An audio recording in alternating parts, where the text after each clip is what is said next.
कितनी तकलीफ होती है उस समय अगर कभी एक पिन भी चुभ जाए और थोड़ा सा खून निकल आए। बहुत तकलीफ होती है तब जब हमारा पांव कहीं टकरा जाता है और एक घुटना या पैर का कोई हिस्सा इतना ज्यादा दर्द करता है कि चीखें निकल जाती हैं और चलना मुश्किल हो जाता है कुछ समय के लिए। जरा सोचिए, जब इतनी छोटी सी चोट हमें इतना परेशान कर सकती है तो कभी कोई गंभीर दुर्घटना या फिर कोई बहुत ही जबरदस्त एक्सीडेंट कितना परेशान कर सकता है। हो सकता है ऐसे में जान भी गंवानी पड़ जाए। और अगर कोई वो दुर्घटना है या एक्सीडेंट है, उसमें भी इस बात के ज्यादातर चांसेस होते हैं कि हमें एक लंबे टाइम के लिए बिस्तर पर रहना पड़े, हॉस्पिटलाइज होना पड़े। और जो दर्द है वो तो जिसका बर्दाश्त करना पड़ता है केवल वही जानता है कि कितने ज्यादा एक कयामत वाली सिचुएशन उसके लिए होती है और उसको ये लगता है कि अभी जान निकल जाए तो ज्यादा बेटर है, ये दर्द मुझे ना बर्दाश्त करना पड़े। आज के इस वीडियो में मैं बहुत ही एक गंभीर टॉपिक समझाने का प्रयास करूंगा।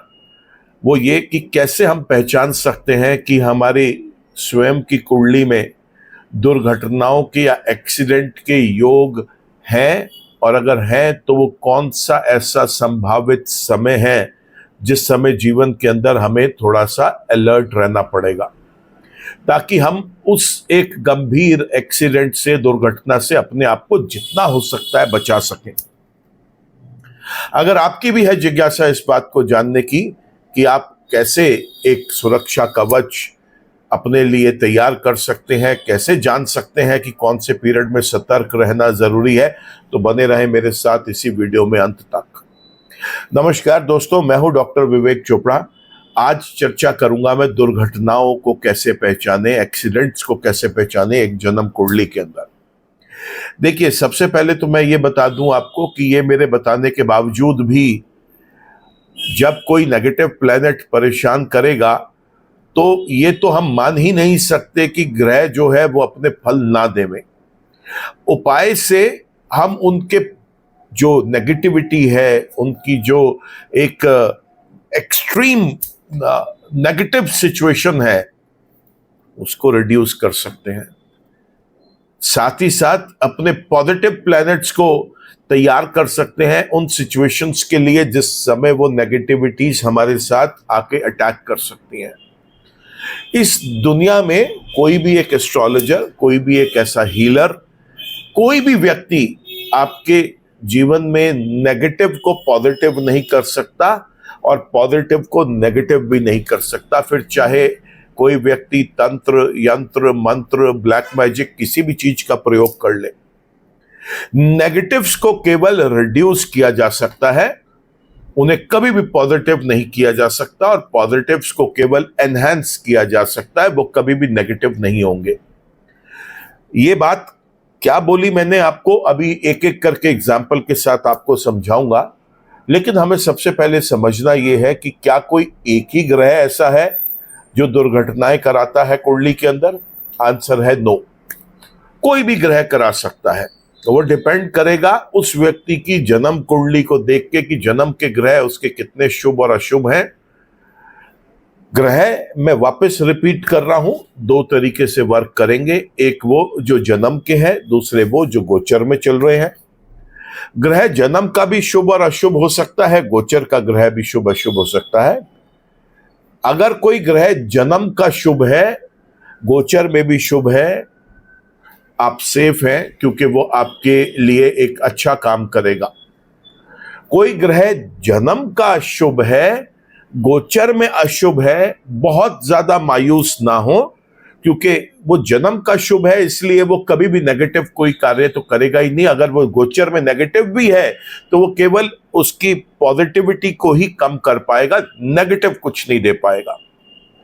कोई ग्रह जन्म का नेगेटिव है, गोचर में पॉजिटिव हो जाए तो आपके लिए एक ये राहत की सांस लेने का समय है, क्योंकि ऐसे समय में वो अपनी क्रूरता नहीं दिखा पाएगा, अपनी नेगेटिविटी नहीं दिखा पाएगा। लेकिन कोई ग्रह अगर जन्म का नेगेटिव है और गोचर में भी नेगेटिव हो गया, फिर ये एक चेतावनी वाली सिचुएशन है जिसके अंदर बहुत ज्यादा गंभीर परिणाम भी सामने आ सकते हैं। यहां तक कि एक व्यक्ति अपनी जान भी गंवा बैठ सकता है, या कोई एक ऐसी दुर्घटना का शिकार हो सकता है जिसके बाद उसे सारी जिंदगी बेड पर ही काटनी पड़े। और कई बार तो देखा गया है कि व्यक्ति कई सालों तक, ऐसे ऐसे केसेस देखे हैं, 15 साल से कोई व्यक्ति कोमा में है, 10 साल से कोई व्यक्ति कोमा में है। तो प्रश्न ये मन में उठता है कि क्या ये वीडियो देख के हम उस सिचुएशन से बच सकते हैं? आंसर है, बच भी सकते हैं, और उसके उपाय करके, उसके उपायों के साथ हम उसकी तीव्रता को भी कम कर सकते हैं। साथ ही साथ उन ग्रहों को जिस पॉजिटिव प्लैनेट से इन्फ्लुएंस किया जा सकता है, उस पॉजिटिव प्लैनेट को स्ट्रॉन्ग किया जा सकता है अपनी जन्म कुंडली के अंदर। देखिए, मैं बार बार एक चीज रिपीट करता हूं कि ग्रह तो अपना फल केवल तब देंगे जब उनकी दशाएं आएंगी। अगर आपके जीवन में शुभ ग्रहों की दशाएं चल रही हैं, ऐसे में दुर्घटना अगर कभी होती भी है तो आपको कोई मामूली थोड़ी सी चोट देके आपको बहुत लंबे समय तक बीमार नहीं करेगी, बहुत लंबे समय तक बेड रिडन नहीं कर पाएगी। आपको जल्दी स्वस्थ करके अपने डे टू डे रूटीन के अंदर आप वापस पहुंच जाते हैं।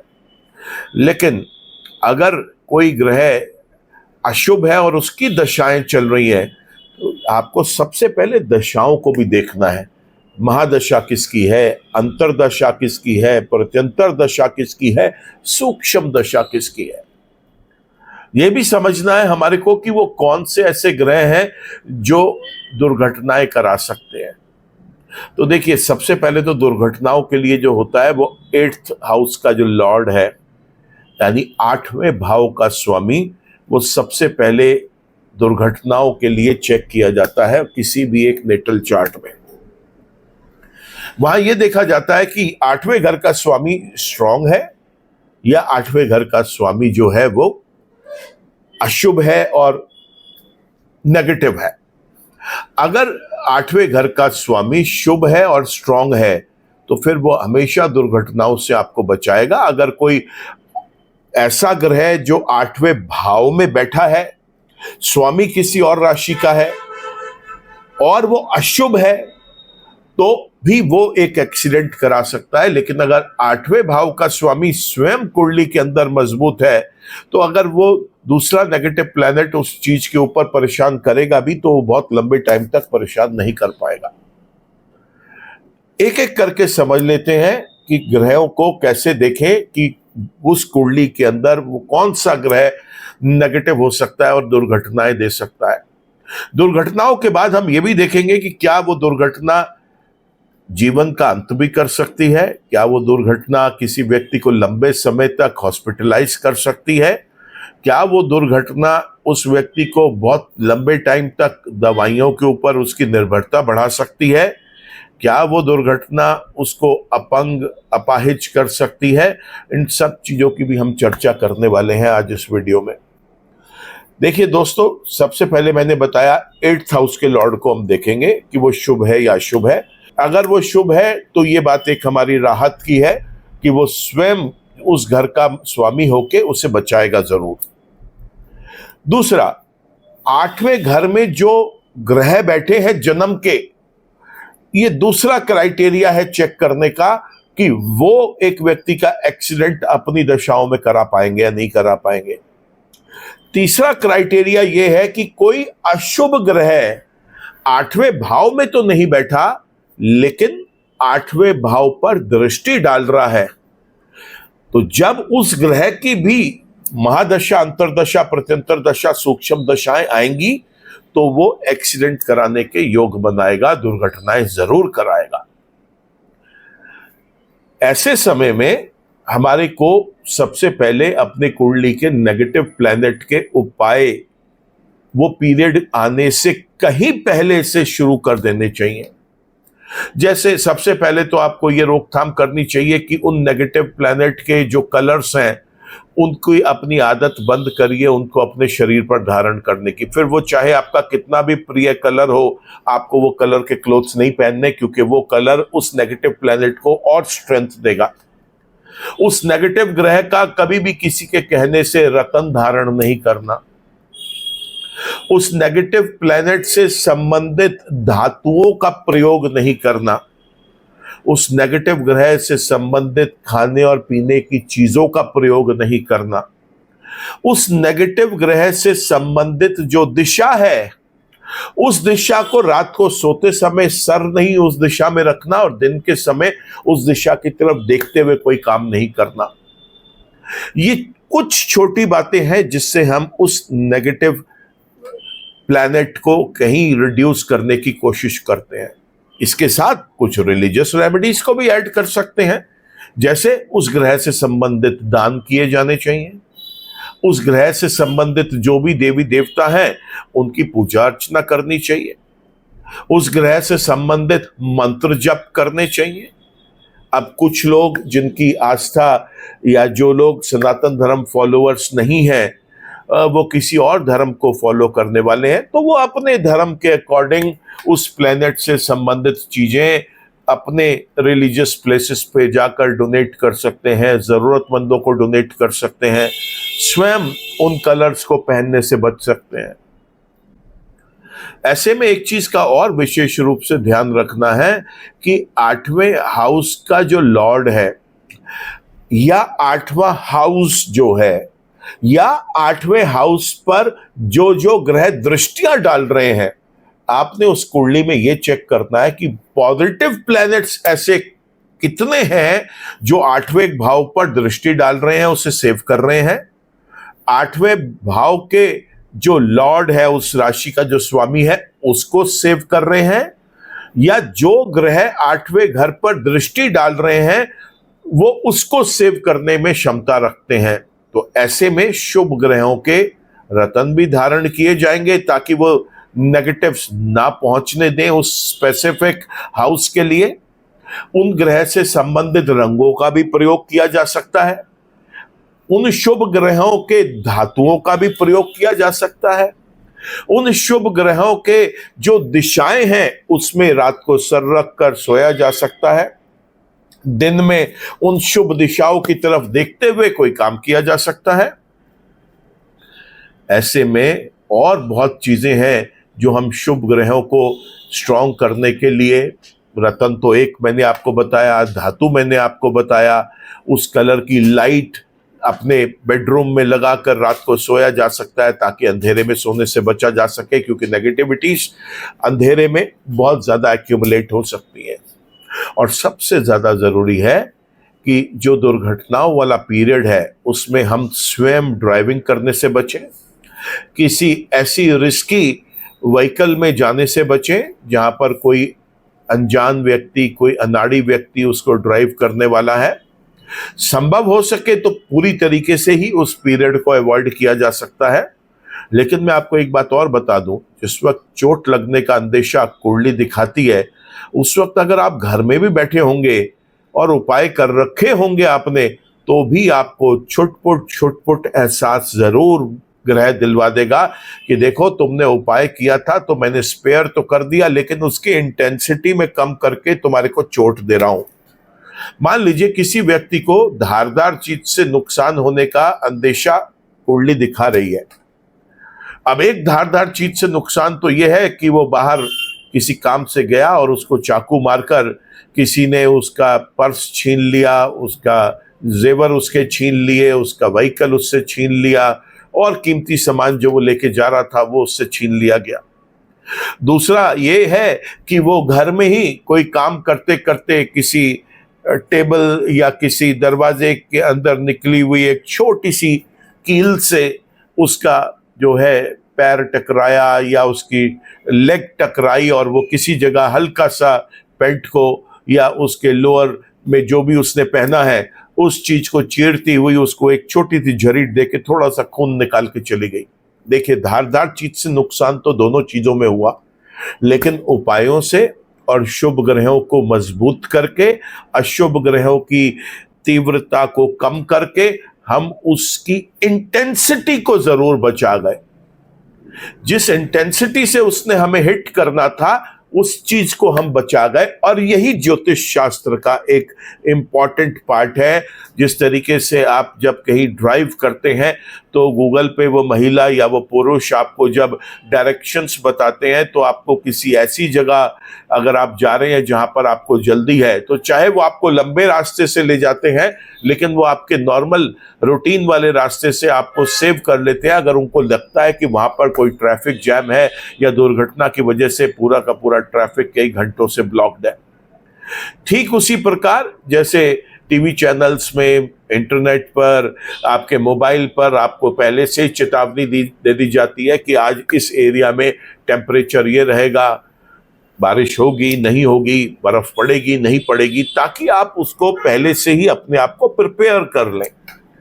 ठीक उसी प्रकार एक ज्योतिषाचार्य की ये ड्यूटी है कि वो कुंडली को बहुत बारीकी से देखकर उस व्यक्ति को सचेत करके बता दे कि ये वाला पीरियड आपके लिए नुकसानदायक हो सकता है और इसके अंदर कष्ट इस तरीके का मिलेगा। अब 8वां घर से तो हमने दुर्घटना देखी, साथ में हमें 12वें घर को भी देखना है। अगर 12वां घर भी वहां पर नेगेटिव हो और उस समय उस पर भी नेगेटिव प्लैनेट्स जो जन्म के हैं और गोचर के हैं वो इंपैक्ट दे रहे हो, और 8वें के साथ साथ 12वें हाउस के प्लैनेट्स के जो इन्फ्लुएंसेस हैं उनकी भी दशाएं चल रही हो, तो ऐसे में व्यक्ति को जान भी गंवानी पड़ सकती है उस एक्सीडेंट के बाद, या यूं कहिए कि उस व्यक्ति को एक लंबे टाइम तक हॉस्पिटलाइजेशन का सामना करना पड़ता है और उसके बाद भी उसकी निर्भरता दवाइयों के ऊपर ही रहती है। जान भले ही बच जाए, हो सकता है कि ऐसे केस में उसको अपने शरीर का कोई अंग भी गंवाना पड़ गया हो। ऐसा हो सकता है कि उसको कोई एक, वैसे तो सारे ही अंग बहुत इंपॉर्टेंट है, लेकिन देखा है कि किसी की आंख खत्म हो जाती है, किसी का हाथ खत्म हो जाता है, किसी की टांग ही काटनी पड़ जाती है, कहीं पर किसी प्रकार की प्रॉब्लम है तो कहीं किसी प्रकार की प्रॉब्लम है। ऐसे में आपको इस बात का विशेष रूप से ध्यान रखना है कि हम अपनी कुंडली के नेगेटिव प्लैनेट को सदैव, मैं रिपीट कर रहा हूं, सदैव किसी भी तरीके से उसको न्यूट्रल नेगेटिव साइड पे सप्रेस करके ही चलें, कभी भी उन चीजों को एनहांस करने का प्रयास भी ना करें। दुर्घटनाएं किसी भी तरीके से हो सकती है, हवा में हो सकती है, पानी में हो सकती है, आग से हो सकती है, सड़क पर चलते हुए किसी वाहन से हो सकती है, ट्रेन का कोलिजन हो सकता है। किसी भी प्रकार की दुर्घटना एक दुर्घटना है। आपको कोई आके स्टैब करके जा सकता है, कोई आपके ऊपर गोली चला सकता है, वो भी एक दुर्घटना है। एक्सीडेंट जरूरी नहीं है कि कोई अनजाने में ही हुआ हो, कोई ऐसे में ये भी हो सकता है कि कोई षड्यंत्र करके एक्सीडेंट करवा दे। ऐसे में छठे भाव का इन्वॉल्वमेंट भी हो जाता है, जहां पर हम हिडन एनिमीज को भी देखते हैं। अब एक्सीडेंट्स को या फिर किसी भी प्रकार की दुर्घटनाओं को हम बचा कैसे सकते हैं? मैंने अभी आपको समझाया, बचाने की तो संभावना ही नहीं है, केवल उसकी इंटेंसिटी को कम किया जा सकता है, उसका रूप चेंज किया जा सकता है। ये वही बात है कि मान लीजिए आपको आज फायदा होना है और आपका प्लेनेट ने आपका साथ नहीं दिया, तो आपको 1 लाख रुपए का फायदा हो सकता था, लेकिन वो आपको 5,000 से ही संतोष करना पड़ गया। और नुकसान अगर 1 लाख रुपए का होना है तो उपाय से वो 5,000 रुपए तक का ही नुकसान रह गया। ये कभी भी पॉसिबल नहीं है ज्योतिष शास्त्र में या किसी भी मैजिकल शास्त्र के अंदर, जिसमें आप ये कहें कि 1 लाख रुपए का जो नुकसान होना था वो मैं 1 लाख के प्रॉफिट में बदल दूं, या 1 लाख का जो प्रॉफिट किसी का होना है वो मैं पूरा खत्म करके 1 लाख के नेगेटिव में बदल दूं। Negatives can never be transformed to positive and positives can never be transformed to negative. Positive should be enhanced. यही एक तरीका है, positives को enhance करो, negatives को suppress करो। आप कोई सी भी साइंस ले लें, चाहे आप मेडिकल साइंस ले लें, वहां पर अगर आपकी डायबिटिक आप हैं, शुगर आपके लेवल्स ज्यादा है, तो डॉक्टर उसको सप्रेस करने की कोशिश करेगा। आपका हेमोग्लोबिन कम है, विटामिन D3 कम है, विटामिन B12 कम है, तो डॉक्टर उसको एनहांस करने की कोशिश करेगा। जो चीजें हमारे लिए अच्छी हैं हमेशा उनको ही बल दें, जो चीजें हमारे लिए खराब हैं उससे हमेशा दूर रहें और उसको सप्रेस करने के लिए भरसक प्रयास करें। ये एक मैंने आपको एक जनरल चीज बताई एक्सीडेंट की, ये भी बताया कि क्या उसमें जान जा सकती है या लंबे समय तक के लिए हॉस्पिटलाइजेशन का कारण बन सकते हैं। आपको ये भी बताया कि दुर्घटनाओं के पीछे अगर कोई शक्ति है, कोई व्यक्ति है, कोई ऐसा षड्यंत्र है तो वो कैसे देखते हैं। आज की इस वीडियो में हम केवल दुर्घटनाओं की बात करेंगे, तो मैं आपको लगन अनुसार ये बताऊंगा कि कौन कौन से ग्रह ऐसे हैं जो किसी एक स्पेसिफिक जगह पर बैठ के आपको नुकसान दे सकते हैं। आपको यह भी समझाऊंगा कि वो ग्रह नुकसान कब देगा।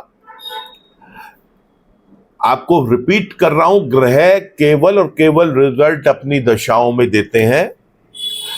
किसी भी ग्रह का नेगेटिव रिजल्ट देने के लिए कुछ शर्तें हैं। पहली शर्त यह कि वो जन्म का भी नेगेटिव हो, गोचर में भी नेगेटिव हो और उसकी दशाएं भी चल रही हो, केवल और केवल वो तभी नेगेटिव कर पाएगा। वो जन्म का अशुभ है, गोचर में शुभ है और उसकी दशाएं चल रही हैं। यहां पर अगर उसका कुछ इंपैक्ट आता भी है तो वो उतना पावरफुल इंपैक्ट नहीं होगा, क्योंकि गोचर में वो कुछ समय के लिए जिस राशि में चल रहा है वहां पर आपकी फेवर भी कर रहा है, तो अपनी नेगेटिविटी में स्वयं कुछ कमी लेके आ जाएगा और उसको उतना इंपैक्टफुल आपको असर नहीं दिखाई देगा। ठीक है दोस्तों, आप एक पेपर पेन रेडी रखें और अब हम स्टार्ट करेंगे लगन अनुसार कि कौन से लगन के लिए वो कौन सा ग्रह नेगेटिव है और कौन से भाव में वो नेगेटिव है, और आपको यह भी बताऊंगा साथ साथ कि उसके जो बचने के तरीके हैं वो क्या है।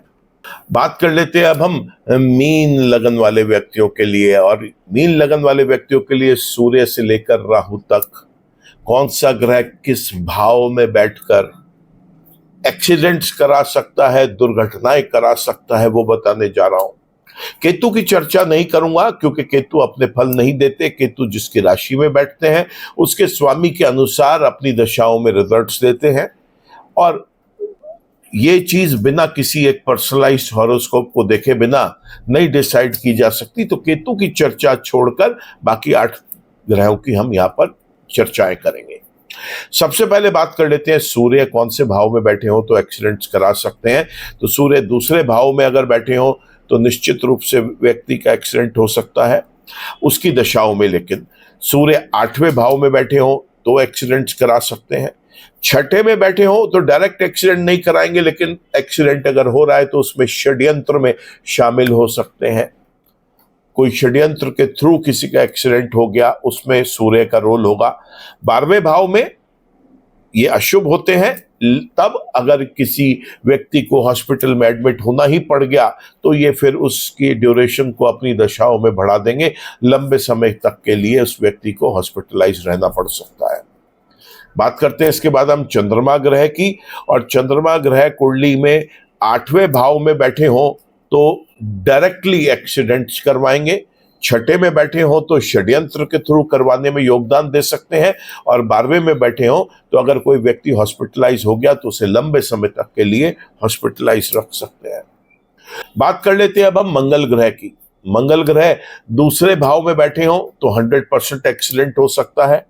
5वें भाव में बैठे हो तो भी ये एक्सीडेंट करा सकते हैं।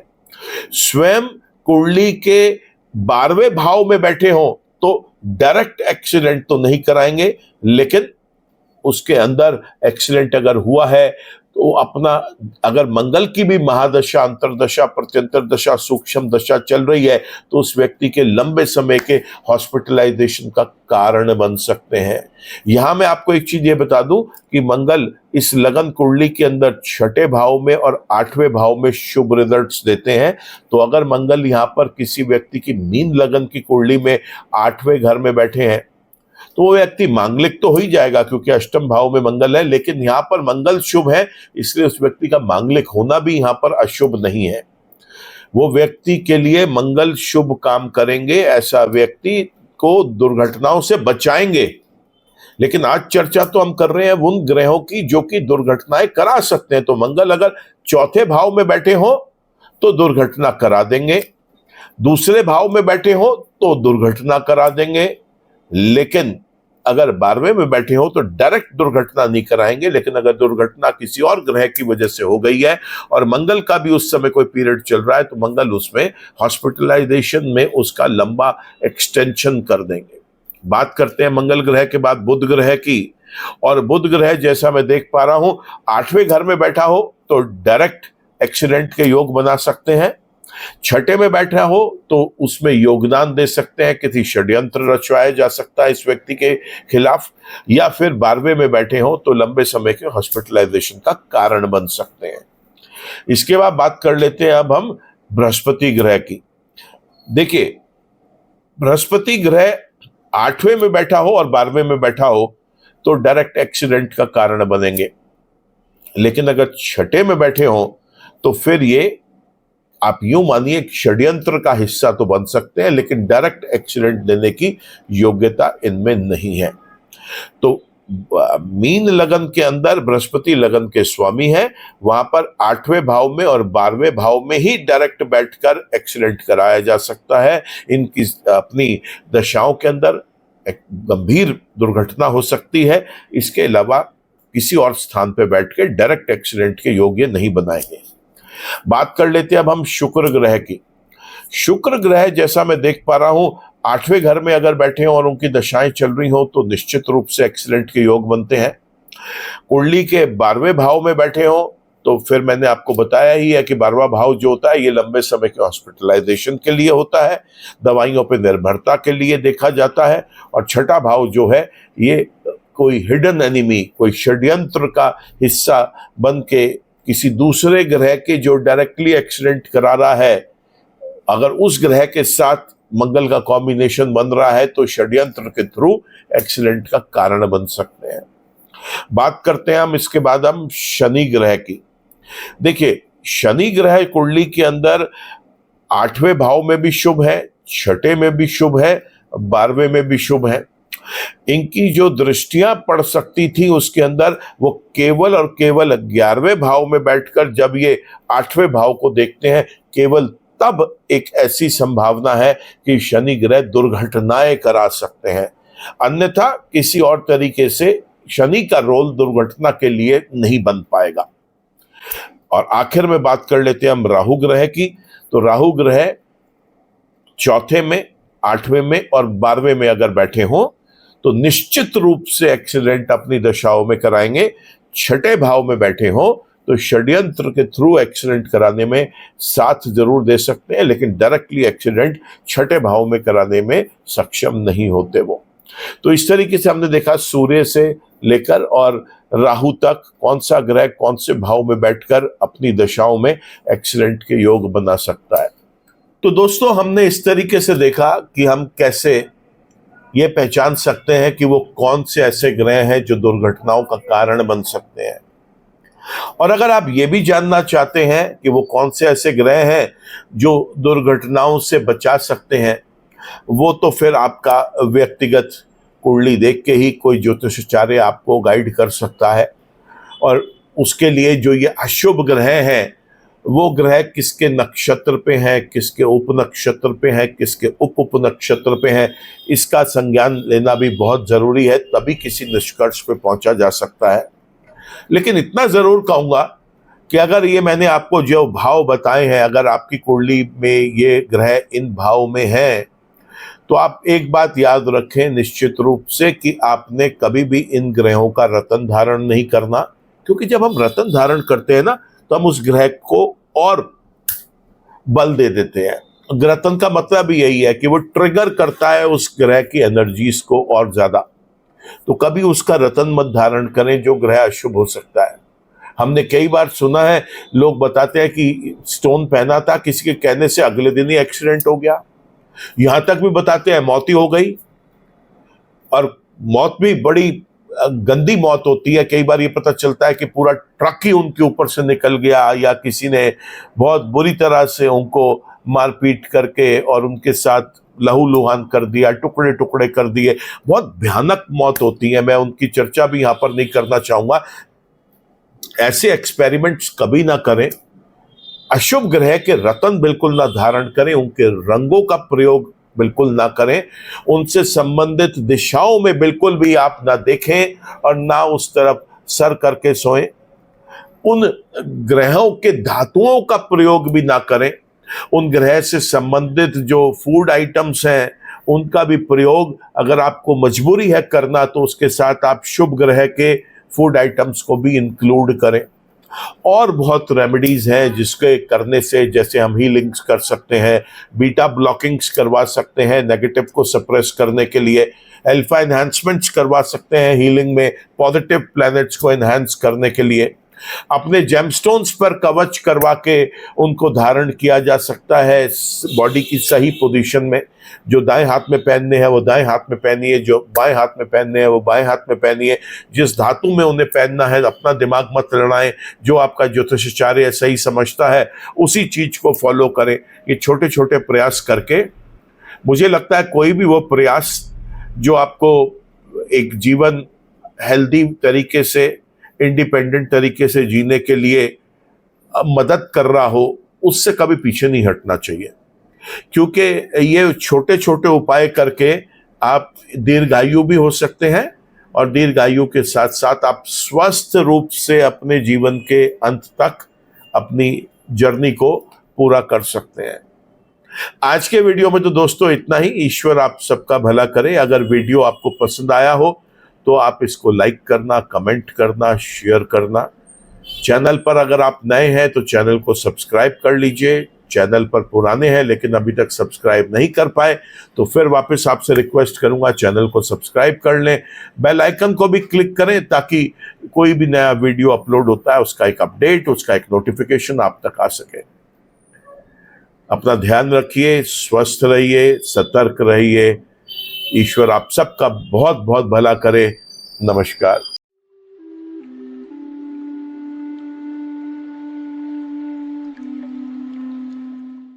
जीवन की सभी प्रकार की व्यक्तिगत, पारिवारिक और व्यावसायिक समस्याओं के समाधान के लिए तुरंत संपर्क करें। डॉक्टर विवेक चोपड़ा, PhD, गोल्ड मेडलिस्ट, विश्व विख्यात ज्योतिषाचार्य एवं वास्तु एक्सपर्ट। कॉल अथवा व्हाट्सएप करें 9311131069 9212431069।